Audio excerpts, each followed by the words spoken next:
Welcome to the channel. My name is Matthias. Today we're going to talk about Amazing Spider-Man issues 361 to 363, where we have the first appearance of Carnage, a pretty big character within Spider-Man's Rogues Gallery. Now I have to say that David Michelinie really took his time building up Carnage as a villain. Cletus Cassidy, who is the host to this new symbiote, was a cellmate to Eddie Brock back when he was in prison. And way back when Eddie Brock broke out of prison, his symbiote left this offspring behind, because we discover later on that these symbiotes actually reproduce asexually. It bonded itself to Cletus Cassidy, and the whole thing with this particular character is that, unlike Eddie Brock, Cletus is a serial killer. He is a total psychopath and totally unhinged. When he breaks out of prison, he starts a killing spree immediately. Now, in the case of Carnage, his whole MO is that he just wants to bring on the chaos. He does not believe in the restraint of any type of social norm. So Carnage is like the embodiment of anarchy, and a very destructive embodiment of anarchy. And he really gets off with killing people. And he's almost like addicted to killing. So Carnage gets Spider-Man's attention pretty quick. He's on his radar in 2 seconds flat. So Peter Parker immediately starts investigating who is this new killer, trying to hunt him down. He discovers that his name is Cletus Cassidy, that he shared a cell with Venom, that he's possibly dealing with a new version of the symbiote. Also, he's able to deduce where he's going to find Cletus Cassidy. This leads to the first confrontation between Spider-Man and Carnage.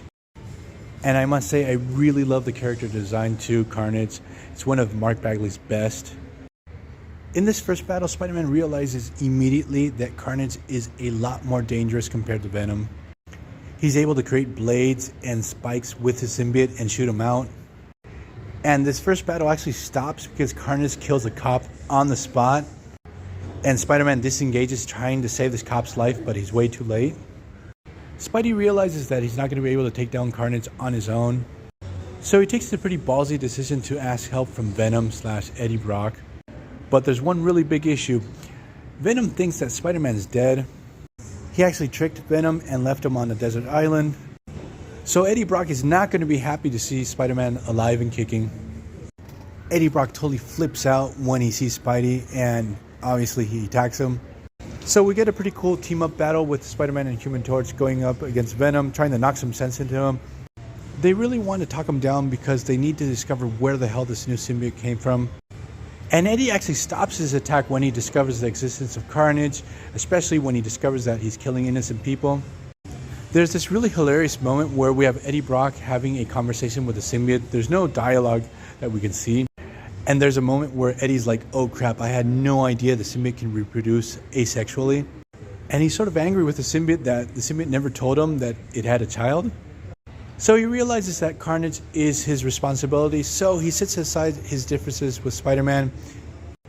He tells him that they're going to work together just this time, and then once this is over, he will immediately be back to trying to kill Spider-Man. So Spider-Man tries to learn as much as possible from Venom about Cletus Cassidy to see if any of this information helps predict Carnage's next move. So what ends up happening is that Carnage ends up going after J. Jonah Jameson. Sort of weird because he kidnaps him instead of killing him on the spot. But I guess he's using him as bait to get to Spider-Man and Venom. Then Carnage goes to a heavy metal concert because it's established that Cletus Cassidy liked heavy metal, and heavy metal makes people evil. Joking aside, that's sort of implied in this story. That was sort of a thing in the late 80s and early 90s. So we have Carnage at this concert. He starts killing the musicians that were on stage. Here we get to see for the first time something pretty interesting about Carnage. Being able to create mass hysteria and taking advantage of this whole situation. He's sort of able to bring out homicidal tendencies in other people. So now we have a couple of concert goers fall in line with Carnage and start killing other fans. Obviously what happens is Spider-Man and Venom arrive on the spot. They start battling against Carnage. And what happens is Spider-Man's able to set a trap. He's able to take down Carnage and Venom. And what happens is Spider-Man's sort of an asshole to Venom because Venom was helping him up until this point. And Venom sort of trusted Spider-Man, and he liked this whole idea of being a hero. When he gets blindsided by Mr. Fantastic using that sonic cannon, he takes down Venom. So I really like that twist at the end where we have Spider-Man not deciding to let Venom off the hook. You know, I just realized when I was finishing the story that Mark Bagley doesn't draw Venom with his monstrous tongue. But that aside, this is a really good story. I remember, again, when it came out, everyone was talking about Carnage. So I'm going to leave this video here. I hope you guys liked it. Bye.